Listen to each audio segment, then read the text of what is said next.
I didn't feel that the industry per se was doing a particularly sophisticated job of that.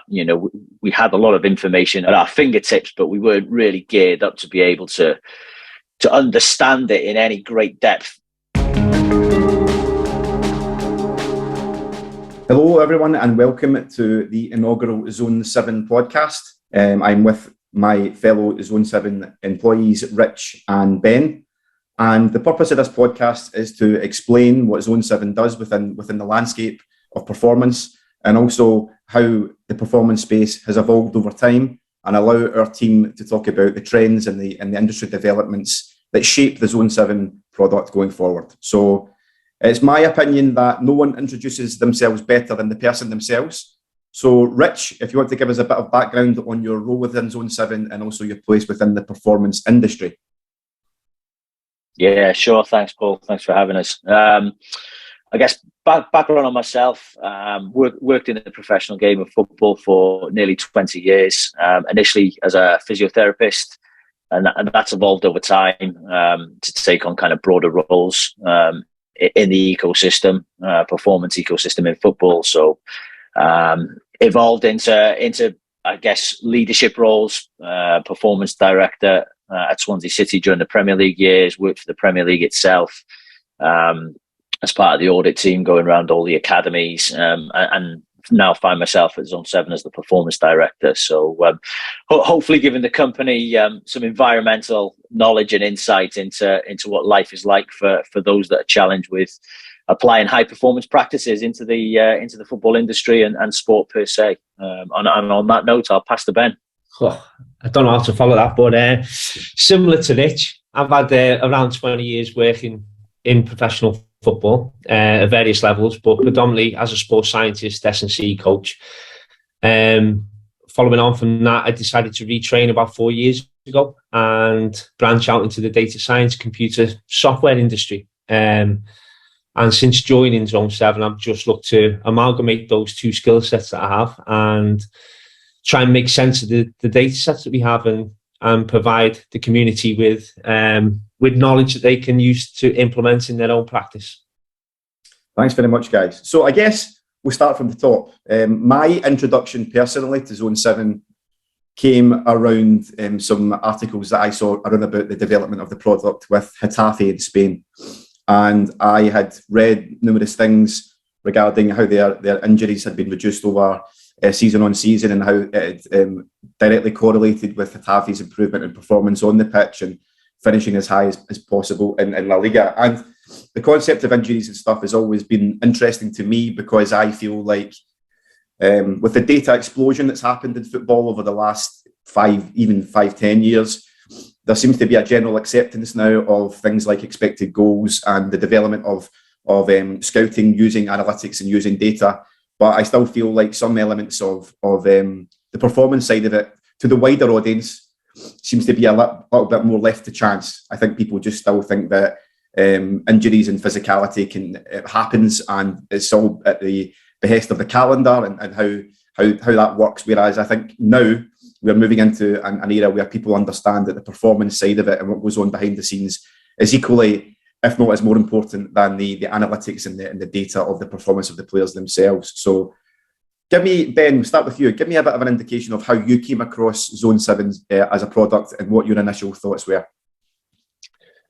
Well, Zone 7 was a product that I kept seeing on LinkedIn being promoted by Rich and other members of the organisation.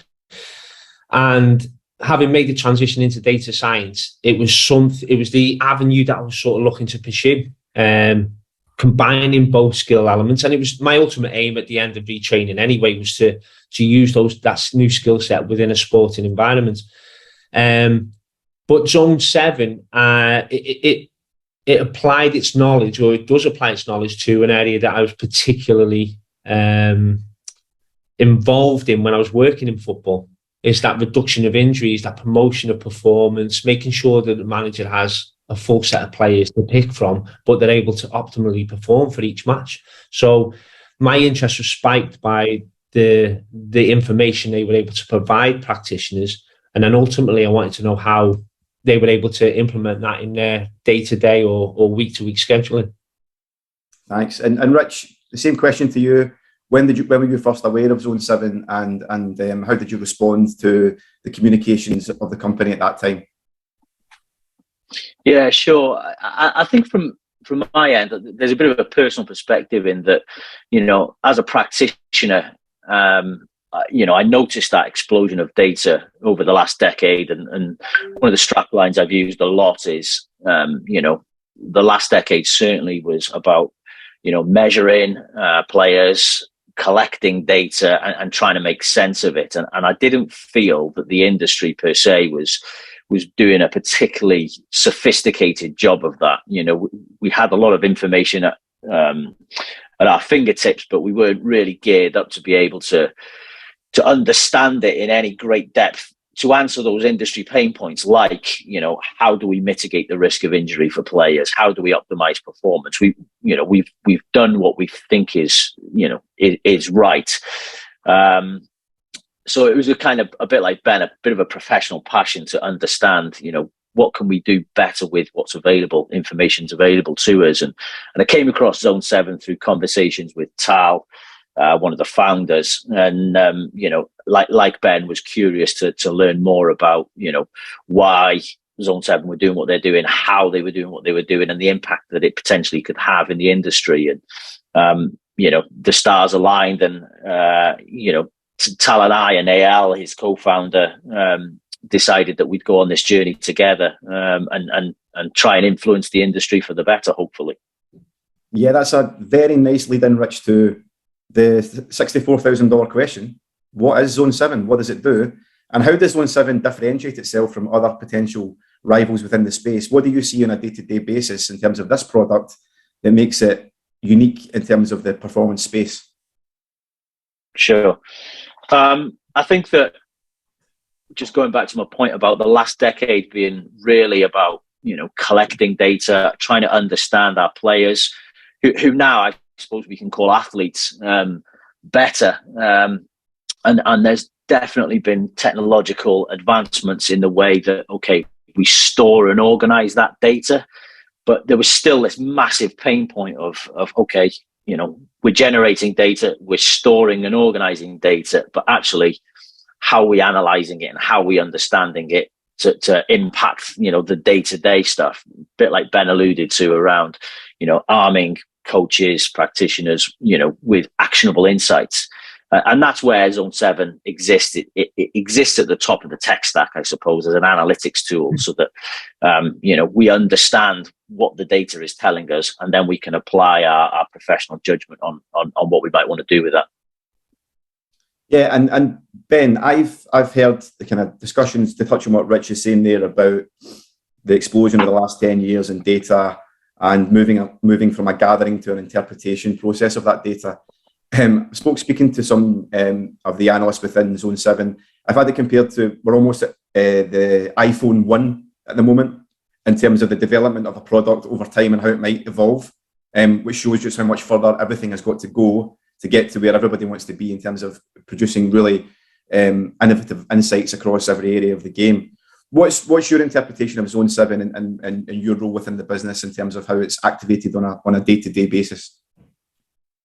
Well, my interpretation of Zone 7 is that it's doing a job that every sports scientist is trying to do. The GPS data, when I first started using GPS, it was a dream to know the total distances players were running in training, to know the distances they were running at various thresholds. But the more you delve deeper, you realise that, there's hundreds and hundreds of metrics that these GPS units and heart rate units are collecting.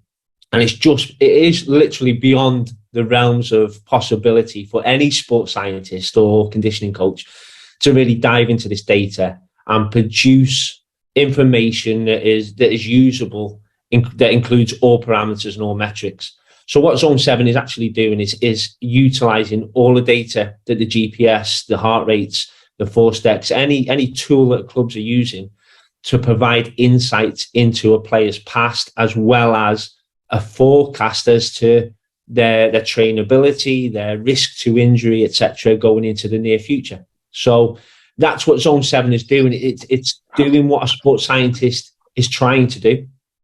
but it's doing it so much quicker, and it's able to look at so many more parameters than a sports scientist can in their day-to-day business. You've got gym sessions, you've got to deal with key personnel, managers, stakeholders to deliver information. You just haven't got the time to go through everything, it just puts so much pressure on a sports scientist to do that, and that's what Zone 7 is able to do. Ben, just something you said there resonates with me, and it's something I've had conversations with lots of other people about is, sports scientists or other members of the performance team that are tasked with making sense of the data. If you think about what a typical day looks like for people in the environment is, they're presented with all this information, these hundreds and hundreds of metrics that you're talking about from whatever source generates it, and trying to make sense of it. You've got to try and do that for every single player, every single day of the season, the whole season long. And it becomes something that is almost humanly impossible to do consistently well. And these people are, experts in their field, but we're asking them to do something that, like we said, is probably humanly impossible. And they're afflicted then ultimately by data fatigue and, I suppose, accountability to come up with these insights from the data, and we're arming them with pea shooters effectively. So that's again where Zone 7 comes in, is now to arm these people with really sophisticated tools to leverage the data that's available to them, and hopefully make better decisions and get better outcomes in terms of performance amplification and injury risk mitigation. I think one of the key elements there, guys, which you both touched on, is that there is a general fear of artificial intelligence amongst the working populace these days, that everyone's going to get replaced and machines will be doing your jobs, and ultimately everything will come down to the decision making of the machine itself. And as we know, that's just not the case here. We're arming the practitioners to give them a broader understanding of the situation rather than simply making the decisions for them. Rich, is that something that you still see on a day-to-day basis in terms of people concerned about the AI overtaking what their decision-making process is? Or are we reaching a more gradual acceptance that we are arming the practitioner, we're not replacing them? Yeah, that's a really good point. I think that, very much the narrative in both academia and, in terms of real world practical application has been a degree of caution around what does this mean for me as a professional expert in my field. And I think that over time, through conversation, through content that Zone 7 and people have, I suppose, sought themselves, is that actually it's not here to replace anybody's professional expertise. The human remains central at the crux of what goes on day to day and the decisions that are made. And I think that over time, we've definitely seen that there's an increasing sort of element of trust. I think that naturally people are cautious when something new comes along, but through people like Ben, generating insights, sort of unpacking the mystery of data science for sports scientists, for medical staff, for coaching staff in sports organizations, there's an increase in acceptance that this is a beneficial tool for them. It's not there to replace them. It's there to aid their own perspectives and decision making, and potentially guide them. I think we've had a masterclass recently at the Leaders in Performance Summit, where one of our users alluded to Zone 7 being like an extra member of the multidisciplinary team, offering an opinion. Sometimes that opinion is aligned and correlated with the human opinions. Sometimes it's in opposition, and it causes further discussion around, okay, well, what does it mean? Do we need to examine something more deeply? And I think if people perceive it that way and use it that way, then they're likely to get the best out of it. I definitely go down the line of, it's not here to replace anybody's professional expertise, but but to sort of complement and stimulate discussion and sort of conversation around, what the data's indicating on players every single day. What about the performance space in general at the moment? We're talking about how things have moved forward quite markedly in the last 3 to 5 years. But what does the performance sector look like on a club by club basis right now? Like how many stakeholders do we have looking into this? Does every club treat things like the calendar, for example, issues that we faced with the World Cup, mounting injuries, the general stuff that you see in the public domain regarding how many games players play these days, how much they are at the limit in terms of their physical capacity? Is there a general understanding within the broad industry that something has to be done about that, and that practitioners need as much support as they can possibly get? Or are we still kind of in a transition phase away from injuries and fitness is something that just happens over time and doesn't really need that level of sophistication that perhaps products like Zone7 bring into the equation? That one's for you, Rich. Okay, yeah, no worries. Yeah, no. I mean, that's a really good question again, Paul. I think that there's been an accepted norm that certainly in football and I presume other sports as well, where injuries are, I suppose, an accepted byproduct.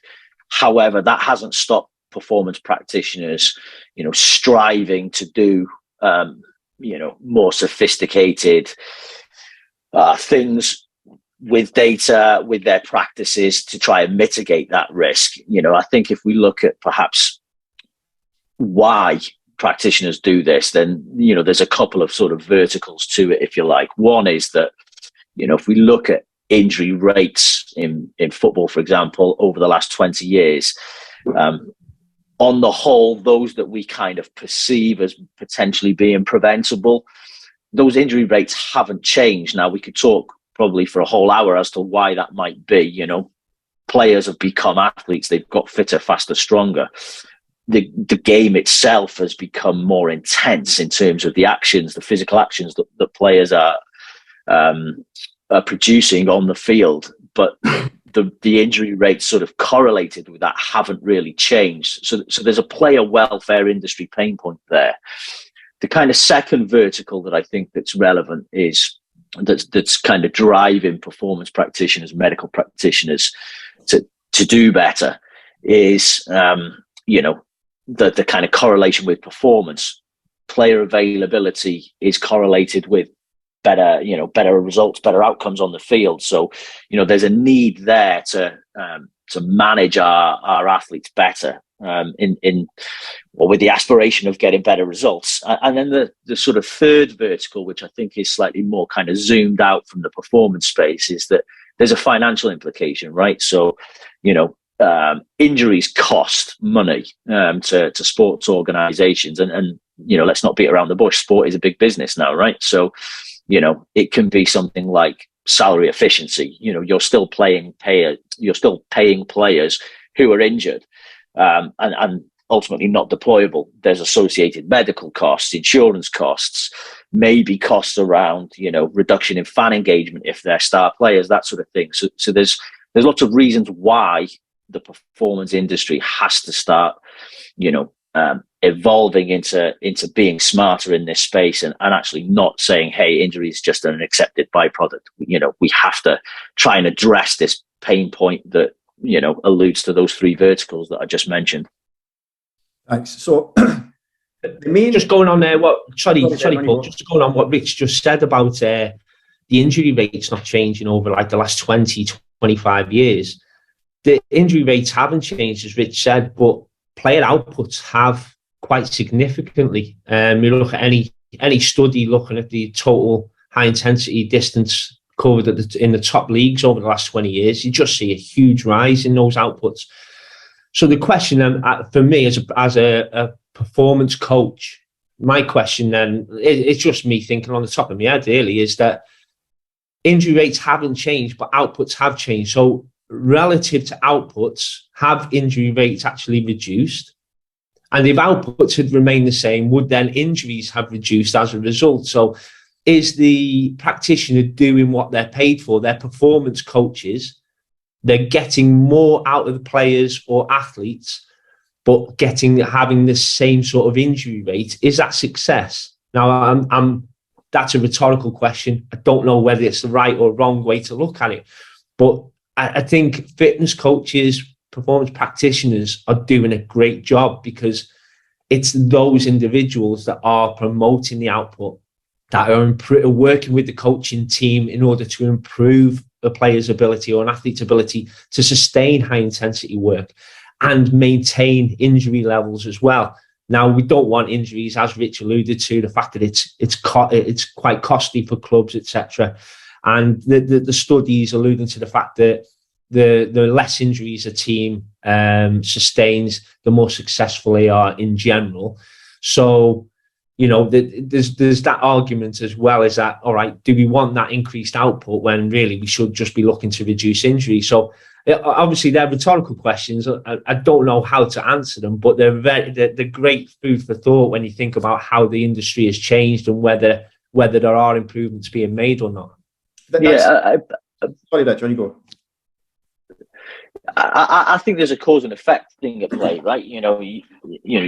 You cause players to become athletes to increase their capacity for physical output, like Ben was talking about. But the effect of that is injury rates haven't reduced, despite physical capability going up, for example. So therein lies a need for another element to evolve, which is, okay, we understand our players have become athletes and the outputs are up. So what do we now do about trying to mitigate the risk of injury for these superhumans effectively? And I think that's exactly the track that Zone7 is going down as an analytics tool, is to help those practitioners go, now, okay, we've had a positive effect in making players athletes. How do we now keep them fit and healthy, to sustain their physical outputs that Ben's talking about? So, that's the evolution track that we're going down. Can I also comment, Rich, you bang on, mate. I mean, sorry to cut you out the conversation, Paul, but I'm just going to go back and forth with Rich for a minute. The fact that, yes, that is exactly what Zone7 are doing. And 6 or 7 years ago, there was a paper released by a chap called Tim Gabbett, and he looked at the chronic workload of an individual against their short-term workload, or their long-term workload against their short-term workload, and the ratio between the two to see if there was an increase or a decrease in injury risk. Now, yes, there's a wall put up in a lot of areas regarding AI and the use of AI. But what we're doing is no different to what Tim Gabbett proposed in looking at historical data in order to get a forecast as to their injury risk. And I'll be surprised if there's any practitioners listening to this or in football itself who hasn't actually looked at that chronic and acute ratio, or at least tried to implement it in their program. Now, that was just one metric that Tim looked at in terms of total distance. I think it was rugby league or something along those lines.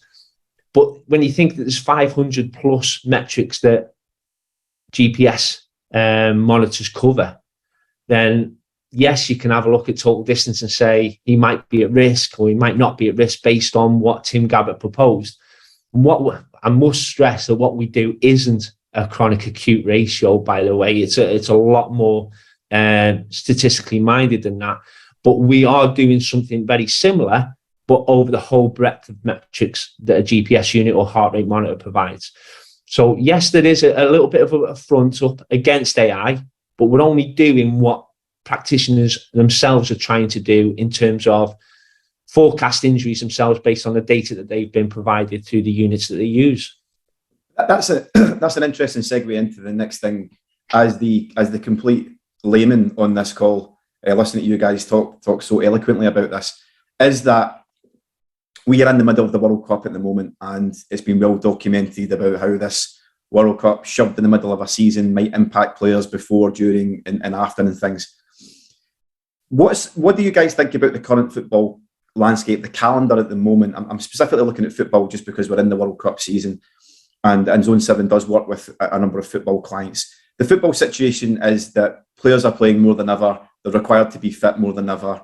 Is a two-pronged question? Is the question here that the calendar itself might not be the problem, but rather the amount of rest days and how the calendar is laid out is as much of a problem as the actual calendar itself? And secondly, do you see a future where Zone 7 could be an important component to help organisations and governing bodies actually structure the calendar itself as much as they possibly can, TV rights and stuff like that aside, to ensure that athletes are kept within optimum condition as much as possible based on having a consistent rota of games on a regular basis?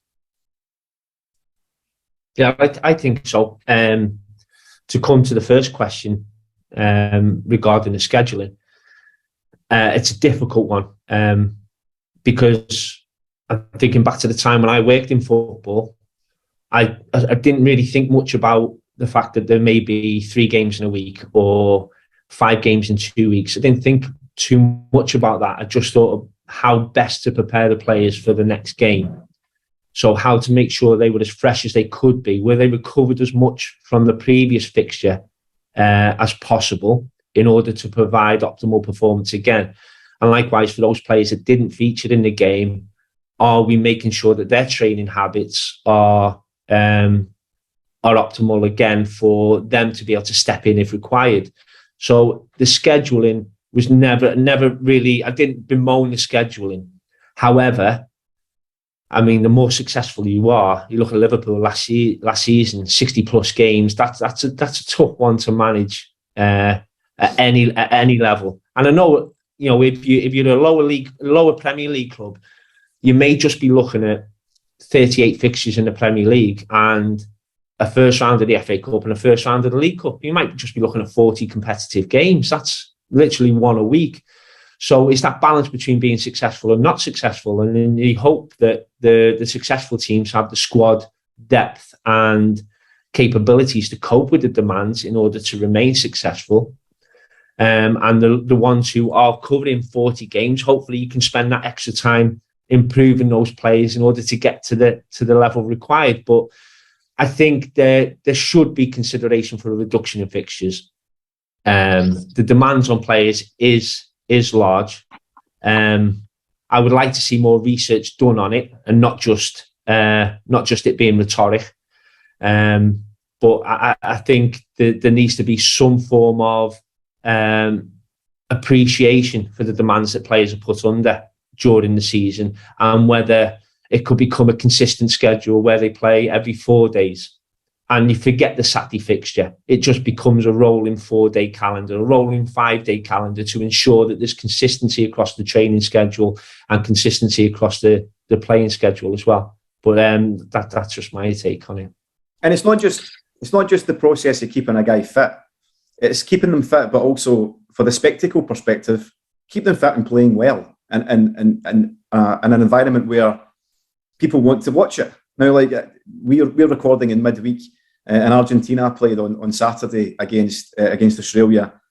They didn't get out the dressing room until I think 3 a.m. on the Thursday morning from the previous final group stage game, and the coach Scaloni was bemoaning the fact that he had no time to get his players ready, and I think that was reflected in the performance seen, particularly in the second half of that Argentina performance, because the guys were tired. And it's not just a question of keeping guys fit and available. It's about keeping them fit and available and able to play well and play at the top of their game. And that's the fundamental thing that I think football, and indeed all sports, might forget sometimes, is just because a guy's fit doesn't mean they are fit and firing. It's not the same thing. They can be fit to play and be tired and fatigued, but ultimately would pass fit. But it's about giving the audience that's watching the sport a spectacle that they want to see. And I think sometimes when games are squeezed into the calendar so much, players and teams and coaches just sometimes can't wait to get the game out of the way, because it's just another needless concern. And if you look at how the international breaks have evolved over the past couple of years, it's players and teams going through the motions a lot of the time because they need to get back to a much more important club fixture 10 days later. Anyway, The main thing that I didn't really comprehend when I was first looking at Zone 7 and how it worked with clubs is, what exactly does a day-to-day look like with the Zone 7 product at my disposal? If I'm a practitioner within an organisation, what do I have in front of me, and what am I using with that technology to base my decisions? So, Rich, can you give me a little bit of a synopsis of what a day using Zone 7 might look like for an organisation? Yeah, sure. I think it's tied into the schedule thing that you talked about. You know, the schedule is the schedule. You know, and players, performance staff, coaching staff, you know, work around the schedule because that's implemented upon them. It's something that they can't control, right? So fundamentally, first things first is that, you know, you have to try and ensure that all your service provision and the players essentially are catered for around that schedule. So day to day using Zone 7, a bit like I alluded to earlier on with talking about the MDT and Zone 7 being a member that offers an opinion. Essentially, we'll take the available information that's in the environment, we'll analyze it and offer a perspective on each and every player that's in your organization on, okay, what's their status based on the information. So let's just say physical information like external workload from GPS, just for simplicity's sake in this conversation, is what level of risk are they at moving forward? And we tend to bucket them into kind of high, medium and low risk categories because we never believe anyone's at no risk. It's the nature of being a professional athlete. If we're flagging players who are at high or medium risk, we like to then sort of articulate through our dashboard, okay, why those players are at risk, what they're potentially at risk of based on, a huge reference data lake that Zone 7 has.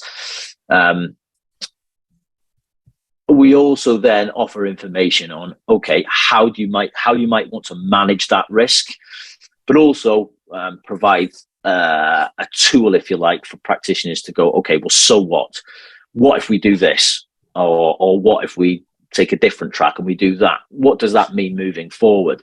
So hopefully there's elements of context in there which are really important. And then ultimately the practitioners taking this information, cross-referencing it with their own opinion, the broader multidisciplinary team's opinion, and then deciding if they need to intervene or not. And the interventions doesn't have to be binary. It's not a train, don't train, play, don't play scenario.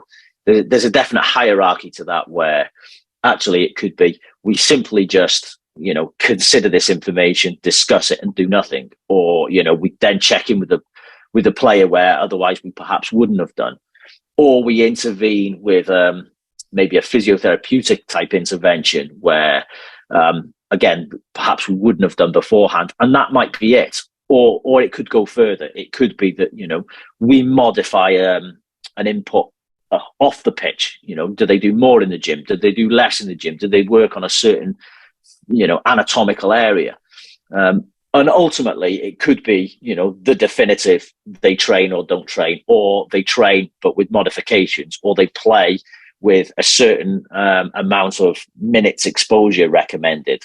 And those are obviously harder decisions to make, and ones that, effectively you don't want to make all the time, because you want to keep the athlete and the player training in their sort of training rhythm. But the point I'm trying to make fundamentally is it's not a binary, train or don't train scenario. There's nuances all the way through. Yeah, I think that is a misconception regarding products or products like this, that it's like the Zone 7 isn't going to flag up Lionel Messi can't play in the Champions League final because he's injured, and that's a definitive decision. Obviously, that's not what happens with the technology. And in fact, having read some stuff that Ben has produced recently, it noted that often when a player is flagged, he might be involved in just a completely different type of training, but might actually train more and not less, based on what the flag is representing. So it's not a case of you're out of training today, you miss a day. It's more like we're evolving the product to meet that player's needs in that particular moment. Ben, I just want to touch on your role within the business and the research papers that you're producing and the research that you've read and done in the past. I get the feeling now that Zone7 we're producing research papers to enhance our own product, but also enhance the understanding of injuries and development of player performance within the industry as a whole. So we are looking at the broader picture in terms of what our research can do to impact player well-being across numerous spaces, as well as how it can help evolve the product to a greater position going forward. Does that sound right to you? Yeah, it does sound right to me. And if I'm perfectly honest, I feel like I'm robbing a living off Zone7 because like this is just fun for me. It's not really a job. Interrogating the data and looking into football stuff is like, well, you're paying me for this. All right, great, I'll take it off your hands. But what we are trying to do, or what my role is trying to do, is interrogate the data to improve the engine. So we are looking to continually improve the models and improve the product that we're able to provide athletes and football clubs or any sort of sporting club. But also, as a passion of mine, as a scientist, fundamentally, is to just report the truth and report what is actually happening, whether that's significant or not significant. Look at something that may be rhetoric amongst football coaches, amongst sports scientists. So I've seen this anecdotal data. I've seen this happen in my data. I wondered if that's a trend. We can look into that and we can provide the community with information that says, oh yeah, this has been a long-standing performance coach understanding of this particular part of the season or this particular action, and actually it either does what we thought it did in the first place, or it doesn't, and we don't need to concern ourselves with that anymore. So I want to provide personally, away from Zone7, this is just me, I want to provide the scientific community with information that they can use. And I know that's backed up by Zone7. They're happy to go ahead and do that. But I want it to be the truth. I don't want it to be tainted by the Zone7 label and people believe that because it's Zone7 or I work for Zone7, it being produced to promote Zone7. The infographics that we produce is for the community, and it's to help the community, regardless of whether they are clients of Zone7 or not, to try and improve their practice. The internal work that we do, that's to help improve our product so that our clients do gain the benefits of that. Thanks to Rich and to Ben for their contributions today, and thank you to you for listening. If you want to hear more from Zone7 and our Performance Hub, you can follow us at the website zone7.ai or follow us wherever you listen to your podcasts. There'll be an episode every month, and you can find out more information by following our Twitter account and also on LinkedIn. Thanks.